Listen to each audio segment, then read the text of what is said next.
इनका संबंध अनादिकाल से चला आ रहा है। जब से मधुशालाएं हैं तब से उनके सामने बेंच बिछाई जाती रही। अकेले बाहर खड़े खड़े कौन पीता है? मित्रों, ये शाम होली के नाम पर है और रंगोली सजाई गई। बहुत अच्छा रंगीन शामियाना है। नीला आकाश आपके ऊपर है, हरा पर्दा हमारे ऊपर है और सबसे बड़ा पर्दा, सबसे बड़ी छत्र छाया इन आदरणीय दो की है जो न्यायाधीश हैं, जिनके पास इतनी ताकत है कि इनको पता नहीं है कितनी है और फिर भी ये उसका इस्तेमाल नहीं करते हैं। वो सहज रहते हैं और जो अच्छा लगता है वही करते हैं। सूरी साहब ने कहा कि जहां न पहुंचे रवि वहां पहुंचे कवि। मैं कहता हूं जहां न पहुंचे रवि, जहां न पहुंचे कवि, सूरी साहब वहां पहुंचे आप जैसा अनुभवी। क्योंकि सुख दुख के इतने सारे अनुभवों से संपन्न हो जाते हैं। एक आपके अकेले अपने के दुख नहीं होते हैं, जमाने भर के दर्द लेकर अपने सीने में, और आप पसीने बहाते हुए जब बहस करते हैं उन स्थितियों में जैसी विदेशों में नहीं होती। हर कोर्ट रूम में एसी नहीं है, हर कोर्ट रूम में बहुत सारी सुविधाएं नहीं हैं, लेकिन दुविधाओं में रहते हुए भी हम ऐसा काम करते हैं जैसा कोई नहीं कर सकता। अभी एक सप्ताह पहले अगर हमारा देश पूरे विश्व में 104 उपग्रह छोड़कर विश्व का सर्वोच्च अंतरिक्ष ज्ञाता देश कहाया जा सकता है तो कुछ भी हो सकता है हमारे यहां पे। मुझे खुद हैरानी हुई साहब, ऐसा कैसे हो गया? 104 छोड़ दिए और हम सबसे ज्यादा बड़ी शक्ति बन गए अंतरिक्ष क्षेत्र के। तो प्रणाम करते हैं विक्रम साराभाई को, प्रणाम करते हैं अब्दुल कलाम को, जिन्होंने जो हमारी प्राचीन कालीन तकनीक है जिसको हम जुगाड़ तकनीक कहते हैं, उसके माध्यम से नारियल के पेड़ पे उपग्रह बांध के छोड़ दिया साहब और पटाखे की तरह ऊपर आकाश में आतिशबाजी कर दी, ऐसे जैसे नीचे से पिचकारी छोड़ी हो और रंग बिखर गए हों ऊपर अंतरिक्ष की हर एक कक्षा में स्थापित हो गए हो। तो सर, महफिल को आज काव्य से कुछ इस तरह सजाएं, दिल से सुने दिलों की बात, उठ के नहीं जाएं, और कविगण भी उल्लसित हों और झूमकर सुनाएं। इस वास्ते फाइनल अनुरोध है कि जोरदार तालियां बजाएं। हास्य व्यंग की बातें होली पर अक्सर की जाती हैं, पर मैं थोड़े दूसरे रंग की बात करता हूं कि सड़क किनारे झंडा बेचते हुए बालक से हमने पूछा कि आजादी के मायने बताओ और इनाम पाओ। इतना सुनते ही उसकी आंखें भर आईं। वो बोला, बाबूजी, यदि आजादी मायने पा जाती तो अपना बचपन यूं ना जला रहा होता, अरे पेट की भूख के लिए तिरंगे का सौदा ना लगा रहा होता। आइए एक और व्यंग चित्र आपको सौंपता हूं। दशहरे के मेले में मिल रहे थे मुखौटे, राम के, रावण के, सीता के, हनुमान के। अब आप थोड़ा सा मुखर हो जाइए, कविता के माहौल में आइए, पंक्ति पकड़िए और मेरे साथ जुड़िए कि दशहरे के मेले में मिल रहे थे मुखौटे, राम के, रावण के, सीता के, हनुमान के, अभिषेक के, शाहरुख के और सलमान के, नए नए रंग के, होली के हुड़दंग के। पूछा, आदमी का नहीं है क्या?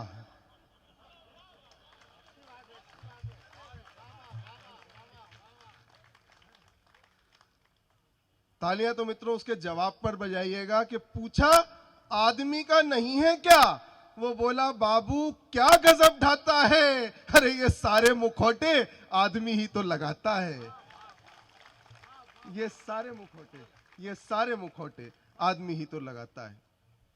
आइए साहब, बहुत बातें की, आइए एक चार पंक्तियां और देता हूं आपको। पिछले दिनों कुछ ऐसा हुआ कि घाटी एक धर्म के नाम पर बट गई, जम्मू एक धर्म के नाम पर बट गया।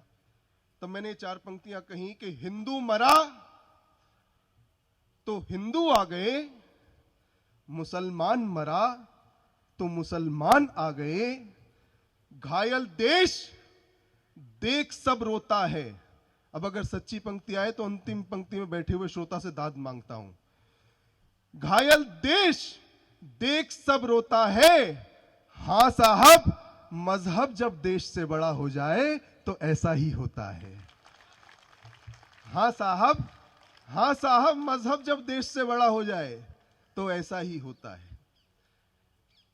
हमने एक व्यक्ति से कहा कि भारत मां की जय के नारे नहीं लगाओगे। पिछले दिनों के परिदृश्य देख लीजिए साहब आप, जैसा चल रहा है देश में। हमने एक व्यक्ति से कहा कि भारत मां की जय के नारे नहीं लगाओगे। वो बोला, बाबूजी क्या भरपेट भोजन कराओगे? वो बोला, बाबूजी क्या भरपेट भोजन कराओगे?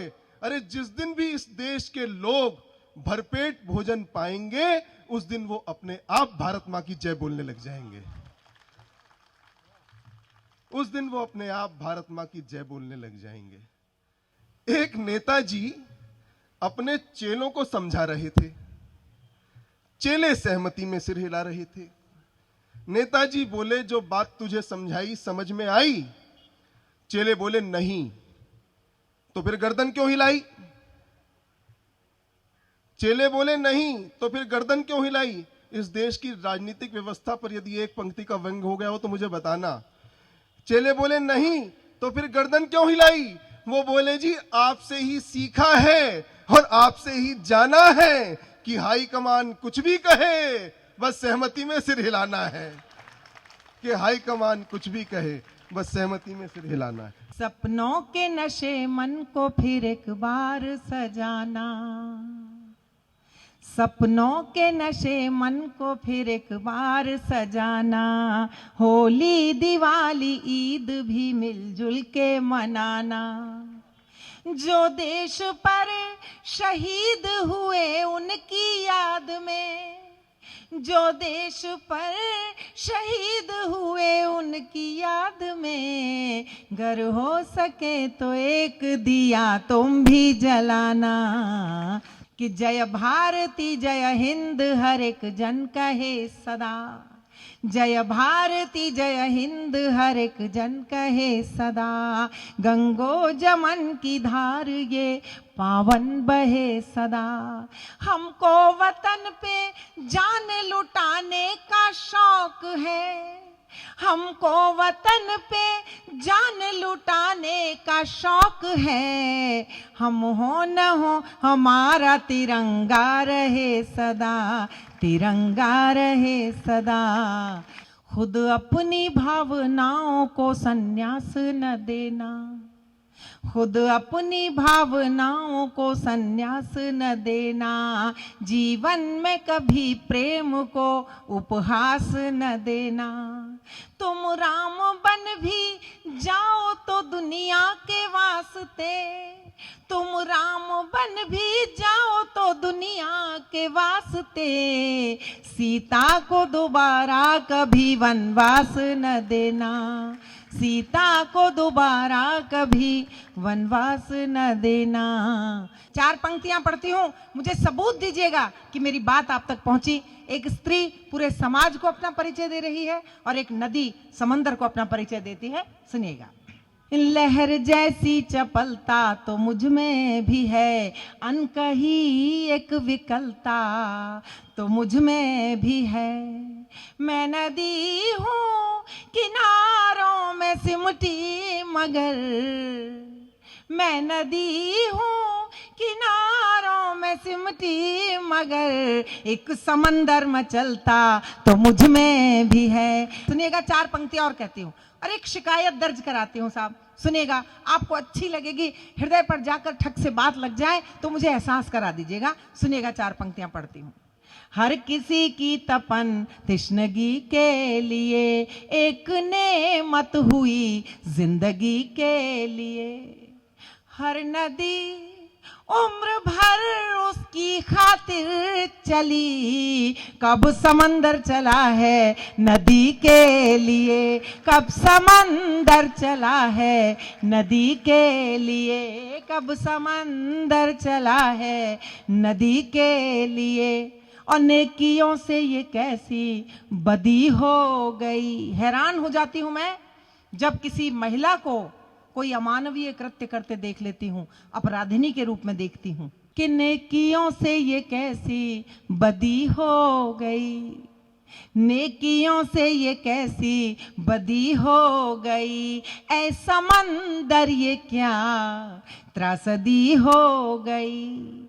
इसकी हर बूंद में थी मधुरता, मगर तुझ में डूबी तो खारी नदी हो गई। बहुत बहुत आभार आप सबका, बहुत बहुत धन्यवाद। यदि मैंने 2-4 मिनट ज्यादा ले लिए हो तो मेरे बड़े भाई मुझे क्षमा करेंगे। बहुत धन्यवाद। सताता है क्या क्या मुझे दर्द घुटना, जो एक बार बैठूं तो मुश्किल है उठना। मैं एक ऐसे फोटोग्राफर को जानता हूं जो हमेशा शादी ब्याह के फोटो खींचता था।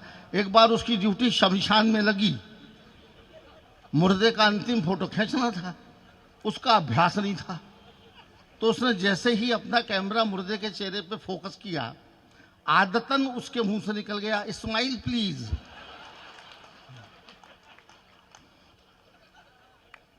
ऑफर इतना जोरदार था कि मुर्दा भी मुस्कुरा दिया।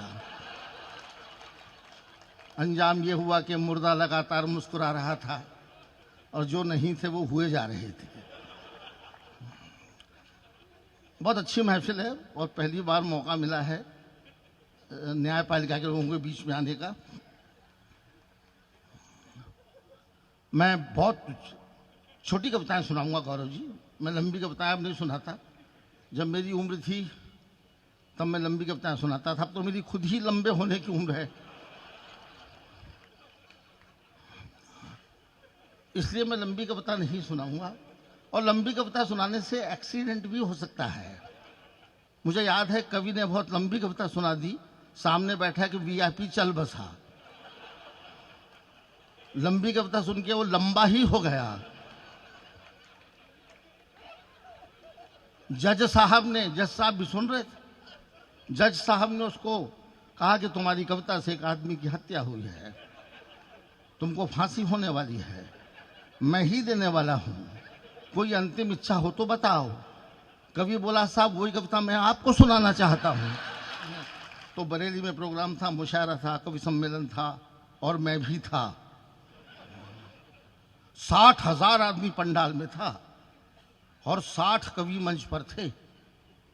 अब मेरा नंबर तो लगभग आखिरी में ही आता है क्योंकि मैं सीनियर सिटीजन भी हो गया हूं।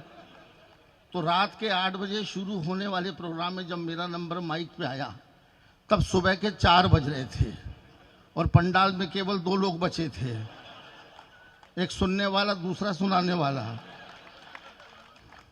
कोई और होता तो बेहोश हो जाता, लेकिन मैं तो जैसा कि बताया जाता कि मैं कॉन्फिडेंस वाला हूं, मैं न घबराया और मैंने कॉन्फिडेंस से काम किया। और सामने बैठे एकमात्र श्रोता से मैंने कहा कि आप जरूर मेरे लिए बैठे हैं। वो बोला नहीं, आपके बाद मेरा नंबर है।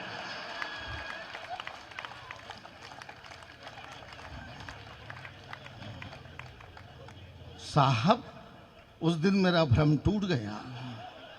मैंने तब तक डिक्शनरी में एक ही शब्द पढ़ा था, कॉन्फिडेंस। मुझे उस दिन मालूम पड़ा कि एक दूसरा भी होता है, ओवर कॉन्फिडेंस। तो आप लोग ओवर कॉन्फिडेंस और मैं कॉन्फिडेंस। चाय आ गई है साहब, चाय वाले को मैं कुछ नहीं कहूंगा, क्या पता कल वो प्रधानमंत्री हो जाए।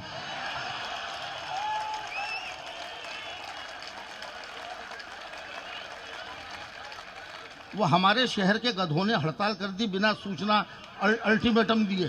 ग्वालियर में गधों ने बिना अल्टीमेटम, बिना सूचना दिए अपने मालिकों से हड़ताल कर दी। तो मालिकों ने पूछा उनसे कि काम पे क्यों नहीं जा रहे हो? तो गधे बोले कि नहीं जाएंगे, अब हम राजनीति में आ गए हैं।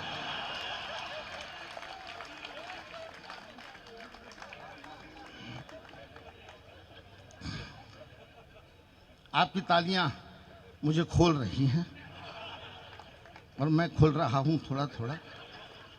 लेकिन यकीन कीजिए मैं एक ईमानदार कवि हूं, आपको जल्दी छोड़ दूंगा। लेकिन थोड़ा सुन लीजिए।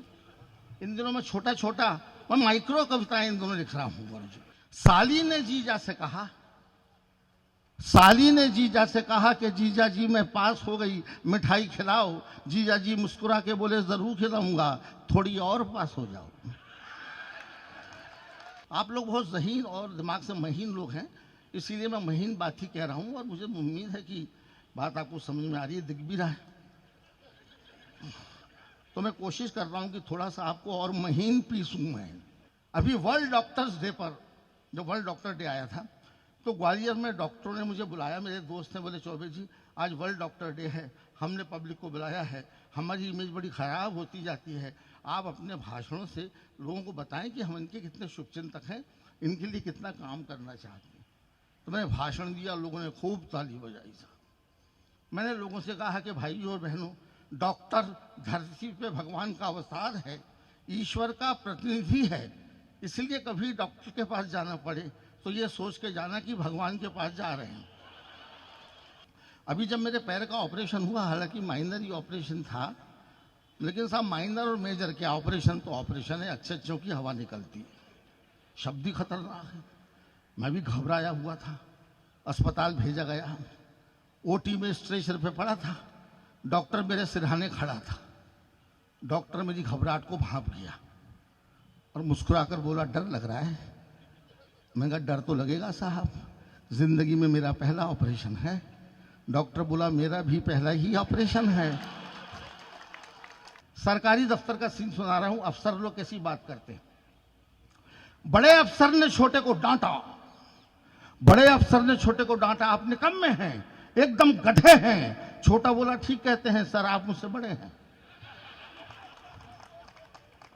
पता नहीं क्या बोल रहा है और क्या सुन।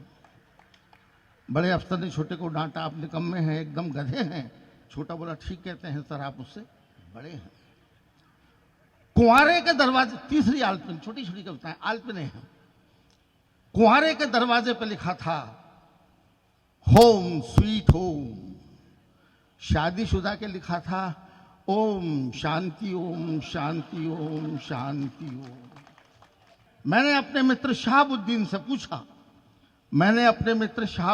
पूछा, यार बकरा ईद कब है? वो बोला जिस दिन आ जाओ।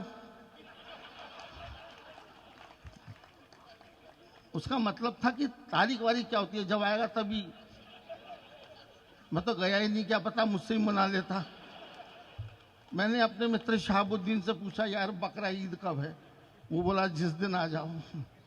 और सुनिए आपको मजा आएगा, आलपिनों में बीवी एक को जीने नहीं देती।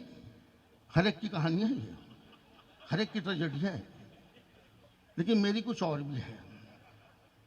बीवी एक को जीने नहीं देती, ऊपर से करवा चौथ रखती है, मरने भी नहीं देती।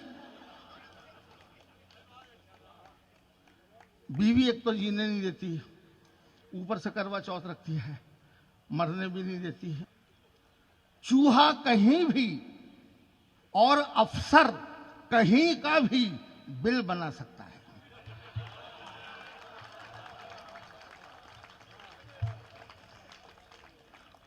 चूहा कहीं भी और अफसर कहीं का भी बिल बना सकता है। आइए सबसे आखिरी में, मैं बहुत अच्छा आपने सुना इसलिए, वरना मैं तो बहुत जल्दी खिसकने वाला कवि हूं। लेकिन आइए मैं आपको एक बहुत मनोरंजक बात बता करके अपना स्थान लूंगा। और प्रधानमंत्री मोदी जी के डिजिटल इंडिया से मैं भी प्रभावित हूं। आदमी है तो सोच वाला, इस उम्र में भी इतनी वैज्ञानिकता को सोचता है। दुनिया से कॉम्पीट करना है इंफॉर्मेशनल टेक्नोलॉजी में। हमें अभी 104 भेज दिए साहब, 104 सैटेलाइट भेजे।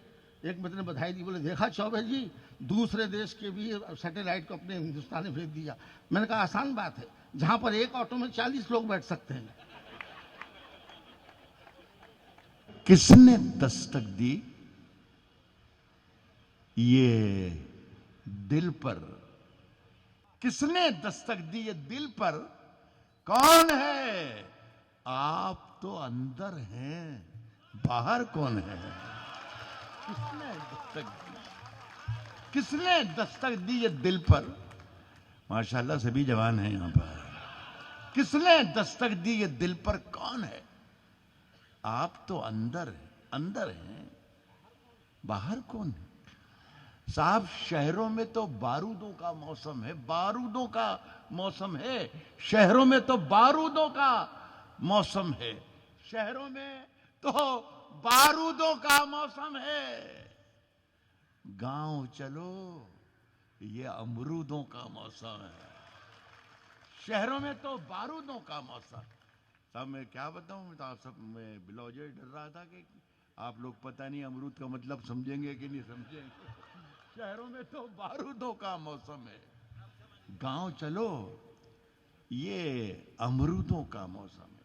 एक शेर और याद आता है, कह रहा हूं कि सरहदों पर बहुत तनाव है क्या, सुनेगा सर, सरहदों पर बहुत तनाव है क्या, सरहदों पर बहुत तनाव है क्या, सरहदों पर बहुत तनाव है क्या, कुछ पता तो करो चुनाव है क्या। सरहदों पर बहुत तनाव है क्या, कुछ पता तो करो। साहब फैसला जो कुछ भी हो मंजूर होना चाहिए, फैसला जो कुछ भी हो मंजूर होना चाहिए, फैसला जो कुछ भी हो मंजूर होना चाहिए। जंग हो या इश्क हो भरपूर होना चाहिए। सुने साहब के ऐसी सर्दी है, ऐसी सर्दी है, ऐसी सर्दी है कि सूरज भी दुहाई मांगे। देखिए फिर आप समझने की कोशिश कर रहे हैं, खुदा के लिए समझ लीजिए। ऐसी सर्दी है, ऐसी सर्दी है कि सूरज भी दुहाई मांगे। साहब जो हो परदेश में वो किससे रजाई मांगे। ऐसी सर्दी है कि सूरज भी दुहाई, ये था मैं होली का फायदा उठा रहा हूं। ऐसी सर्दी है कि सूरज भी दुहाई मांगे। जो हो परदेश में वो किससे रजाई मांगे। दूसरे शेर में होली का फायदा नहीं उठा रहा हूं, बल्कि आप लोगों की मौजूदगी का फायदा उठा रहा हूं। शेर सुनिएगा। जो हो परदेश में वो किससे रजाई मांगे, अपने हाकिम की फकीरी पे तरस आता है। अपने हाकिम की फकीरी पे तरस आता है, जो गरीबों से पसीने की कमाई मांगे। अपने हाकिम की फकीरी पे तरस आता है, जो गरीबों से जो गरीबों से पसीने की कमाई मांगे, जो गरीबों से पसीने की कमाई मांगे। साहब सिर्फ खंजर ही नहीं, आंखों में पानी चाहिए, आंखों में पानी चाहिए। सिर्फ खंजर ही नहीं, आंखों में पानी चाहिए। ऐ खुदा दुश्मन भी मुझको खानदानी चाहिए। सिर्फ खंजर ही नहीं, आंखों में पानी चाहिए। ऐ खुदा दुश्मन भी मुझको खानदानी चाहिए। मैंने अपनी खुश्क आंखों से लहू छलका दिया। मैंने अपनी खुश्क आंखों से लहू छलका दिया। एक समंदर कह रहा था मुझको पानी चाहिए। मैंने अपनी खुश्क आंखों से लहू छलका दिया। मैंने अपनी खुश्क आंखों से लहू छलका दिया। एक समंदर कह रहा था मुझको पानी चाहिए। अजीब रंग था मजलिस का, अजीब रंग था मजलिस का, खूब महफिल। देखिए हमारे यहाँ पार्लियामेंट में या विधानसभा में जो कुछ कार्रवाई होती है, हम अपने ड्राइंग रूम में अपने टेलीविजन स्क्रीन पर देखते हैं कि क्या चल रहा है। देखिए इसको गजल कैसे बनाया जा सकता है, गजल बनाने की कोशिश कर रहा हूं। ये सब मरीज हैं जो अब दवाएं करने लगे। ये सब मरीज हैं जो अब दवाएं करने लगे। अजीब रंग था मजलिस का, खूब महफिल थी। सफेद पोश उठे काएं काएं करने लगे। अजीब रंग था मजलिस का, अजीब रंग था मजलिस का, खूब महफिल थी। सफेद पोश उठे काएं काएं करने। एक गजल के 2-3 शेर पढ़ के आपका बहुत शुक्रिया। मैं जैसे कोई जख्म था बढ़ता चला गया। हर सांस उम्र भर किसी मरहम से कम न थी। मैं जैसे कोई जख्म था बढ़ता चला गया, बढ़ता चला गया। और शेर मुलाजा फरमाइए कि मंजिल समझ के बैठ गए जिनको चंद लोग, मंजिल समझ के बैठ गए जिनको चंद लोग, मैं ऐसे रास्तों से गुजरता चला गया। मंजिल समझ के बैठ गए जिनको चंद लोग, मैं ऐसे रास्तों से गुजरता चला गया। और आखिरी शेर मुलाजा फरमाइए, पेश करता हूं कि दुनिया समझ में आई मगर आई देर से।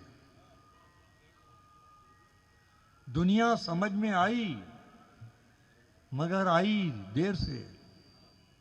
कच्चा बहुत था रंग उतरता चला गया।